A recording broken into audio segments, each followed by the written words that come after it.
Hello beautiful people, welcome back to another video. So today I just want to do a really short video about, I get asked this question a lot when I talk about intuition, and I've done a load of videos recently all about how you can start turning up the dial on your intuition, how you can start, really tapping into that inner voice, that higher self.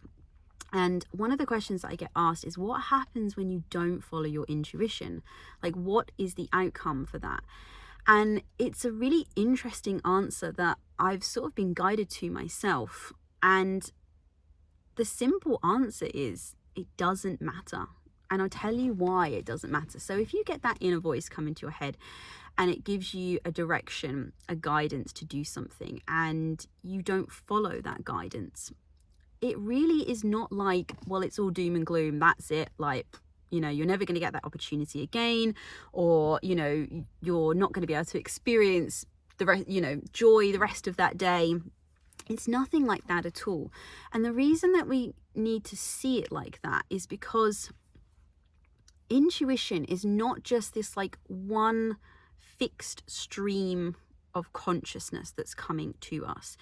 It's available at every single like nanosecond of the day. And it's coming from you. It's coming from your non-physical part of you, the part of you that's like residing in like pure consciousness, that's connected to source. It's the part of you that sees that broader perspective, that sees and knows exactly what it is that you want and knows where you are in relation to everything that it is that you want. It also knows your path of least resistance. And so when you decide not to follow that intuition, it's not like, okay, you had this moment in time where you had to make a decision, and if you didn't follow that voice, then the rest of the path was going to completely change. Because then another second happened, a new moment happened, and another moment happened after that. And at any point, you can tap into that voice. And you can say, you might get a voice that comes into your head and tells you to do one thing. And you decide, actually, no, I don't want to do that. I want to do something different. It doesn't then mean that voice, that inner part of you goes, well, that's it. I've had enough of you. You're not listening to me. That's it. If you say, no, that's not how I want to do it, then, but you're open and willing to other possibilities and other opportunities, then your inner voice comes back in again at that point and will give you another direction. It's like, you can test this out. A really good way to play around with this is when you're in the car. So I do this quite a lot when I take my daughter to school. So we have a little bit of a commute to get to her school from our house. It's like about a half an hour drive. And there's like a main roadway that we can go. And there's also lots of little cut throughs. There's lots of little like country roads that we can go down. And sometimes the main roadway is the quickest way, and sometimes going through the cut through roads is the quickest way. And what I do is, like, every morning I sort of play this little game with myself and around, tapping into my intuition. And every time I reach a junction where I need to make a decision of like, am I going to stay on the main road, or am I going to come off and go down through this village, I ask the question, which way should I go? And more often than not, I follow the voice that tells me, that comes through first, because that's always the voice of intuition. Like, it's that very first voice, and you have to be very consciously mindful of it, because that sort of second voice, the body voice that's kind of can reside in doubt and anxiety and fear and lack and all of that kind of stuff, that voice can come in very quickly afterwards. So sometimes you miss it and then you kind of take that voice for it. But it doesn't matter if you don't follow that voice. And the reason why it does not matter if you don't follow this voice, well, you have to do this thing, and then it doesn't matter if you don't follow that voice. If you are in the mindset of always being open, always being in a place where you want to see the opportunities, then no decision is ever going to be wrong. Whether it was that voice, that pure voice of intuition that came through that you followed, or whether it was the voice of doubt. Because again, everything is happening on a moment by moment basis. It's not like it accumulates. So if So I had this today when I was driving along, and something said to me to go through one of the villages, to cut through one of the villages. We were a little bit late. Well, we weren't late, but we were headed that way. So I knew I had to dodge the traffic so that I could get my daughter to school on time. And part of me kept saying, I'll just go the main roadway. You know that ends up being like quicker in the long run. And if there's a load of traffic through the village, then you get stuck and all this sort of stuff. But something kept saying to me, go through the village. And I was like, okay, I'm just going to go through the cut through village. And when I got there, there was quite a big queue of traffic. Now, I could have gone, oh God, I didn't get that right. Why didn't I listen to that other voice? I should have just gone that way. You know the story. We've all done this. And you go off down that way, you beat yourself up about it.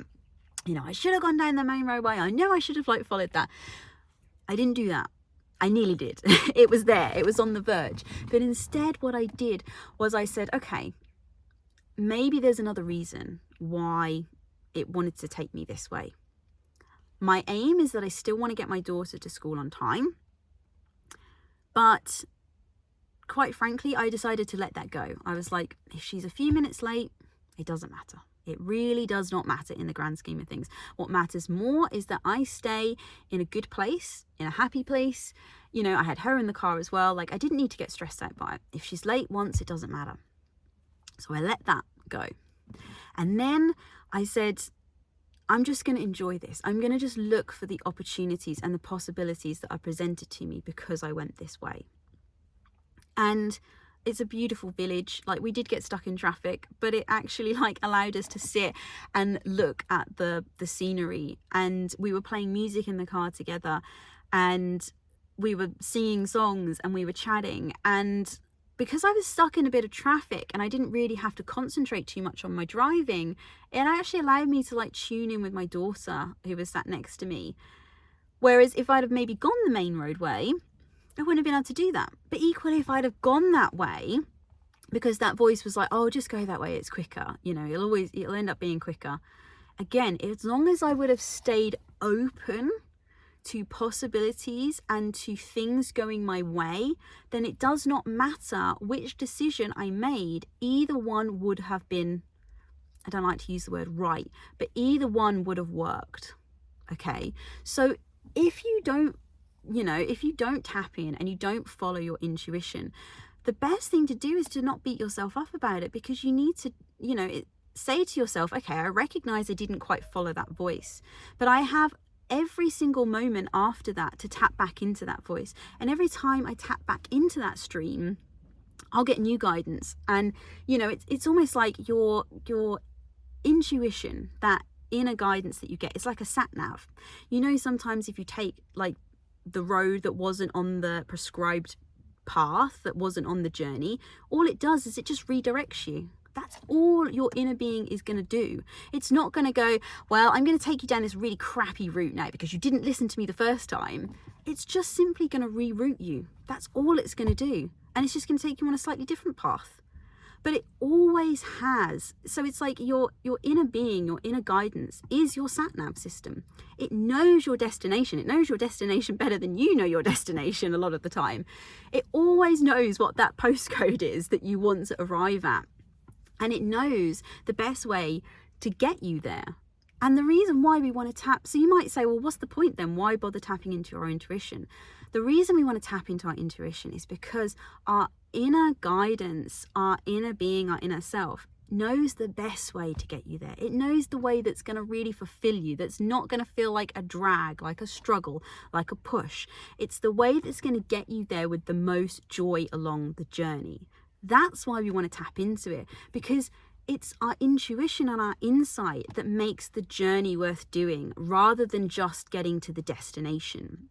It allows us to take the focus off the destination, because our inner being, our intuition, is just so good at taking us down the back roads where all the beauty is, that we want the journey. We keep wanting the journey. That's what intuition gives you.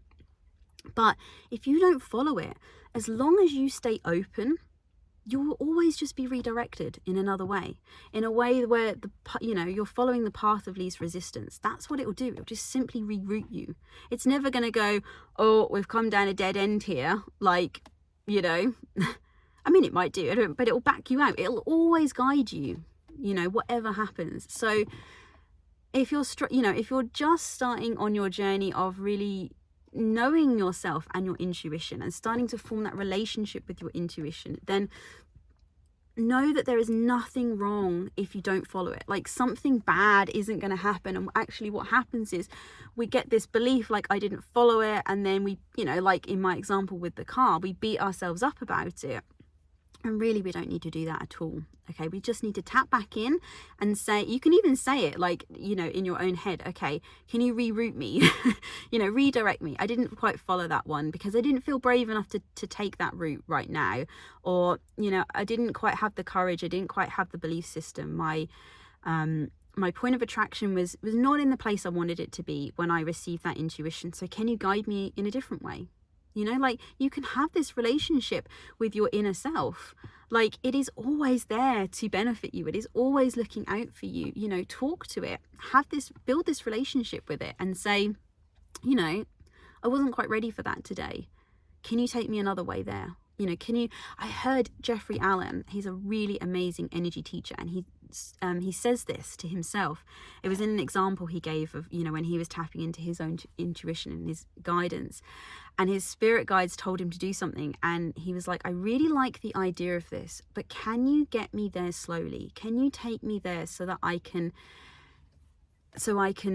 get up to speed with this in a way that suits me? And I just thought that was amazing. Like, have that conversation with you, you know, with that part of you, and say, this is how I want to get there. You know, hold my hand there, because this is a scary journey for me, if it is. So let me know, do you struggle with this? Do you beat yourself up if you don't follow your intuition? And are you going to start just being open and accepting the belief that there is always something better coming to me? There's always something good coming to me, and there's always something better coming to me, just because I didn't follow it. And the other thing as well is, like, we don't always make sense of it. Like, you know, so like in the car, if I'd have gone the main roadway, I would have missed out on all of those other things. I would have maybe got there like 5 minutes quicker, but I wouldn't have had these other things. So, you know, remember that when we're sort of thinking about things from this like logical, analytical mind, the view is very narrowed. It's very like, I can only see those very small pieces in front of me. Whereas, again, this is why we tap into our intuition, because it's that part of us that can see everything. It can see that much broader perspective. And really, that's the viewpoint that we want at the end of the day.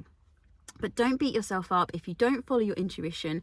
You know, it doesn't mean something bad is going to happen. It just means that you're just being rerouted in a different way. Your intuition is available to you at any moment of the day. You can always tap back in. You can always get new guidance.